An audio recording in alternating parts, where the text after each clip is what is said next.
আমরা এখানে আজকে দুইটা টেবিল নিয়ে কাজ করবো। একটা হচ্ছে অ্যাক্টিভিটি মেইন আর একটা হচ্ছে অ্যাক্টিভিটি সাব। অ্যাক্টিভিটি মেইন এই টেবিলটাতে দুইটা কলাম থাকবে, activity main ID, activity main name. এটা ব্যাকএন্ডে ডাটা দেওয়া থাকবে, এর জন্য কোনো ফর্ম তৈরি করতে হবে না। হ্যাঁ, এটা ব্যাকএন্ডে ডাটা থাকবে, যে ডাটাগুলো দিয়ে দেওয়া আছে অ্যাক্টিভিটি মেইন আইডিতে ডেভেলপমেন্ট, ফেস্টিভ্যাল, প্রেয়ার তিনটা দেওয়া আছে। এখান থেকে এটা হচ্ছে অ্যাক্টিভিটি মেইনটা থাকবে।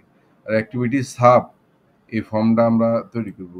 অ্যাক্টিভিটি সাব ফর্মে কি আছে, আমাদের অ্যাক্টিভিটি সাব আইডি থাকবে, এটা ইন্টিজার টাইপের max plus one, data throw করার সময় ম্যাক্স প্লাস ওয়ান হিসেবে থ্রো করবেন। অ্যাক্টিভিটি সাব নেম, নেমটা ইউনিক হবে, একটা হেডের নাম থাকবে।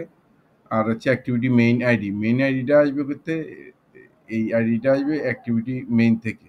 ড্রপডাউন লিস্টে থাকবে শুরুতেই।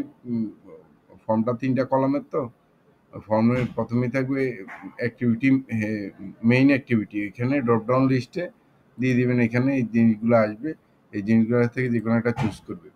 আর পরবর্তীতে সাবের একটা নাম দিবে, নাম দেওয়ার পরে এটা সেভ দিবে, ডাটা থ্রো করবেন অ্যাক্টিভিটি সাব আইডিটা ম্যাক্স প্লাস ওয়ান হিসেবে, আর নেমটা তো যে নামটা দিবে ইউজার, আর অ্যাক্টিভিটি সাব নেমটা হচ্ছে যে নামটা দিবে ইউজার, আর মেইন আইডিটা হচ্ছে ড্রপডাউন লিস্টের থেকে অ্যাক্টিভিটি মেইন যেটা সিলেক্ট করছে এইটার এর এগনেস্টে যে আইডিটা আছে এটা পড়বে।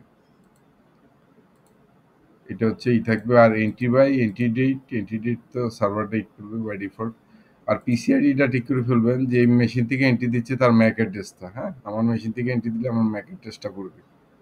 এইভাবে এই এই ফর্মটা ডিজাইন করবেন।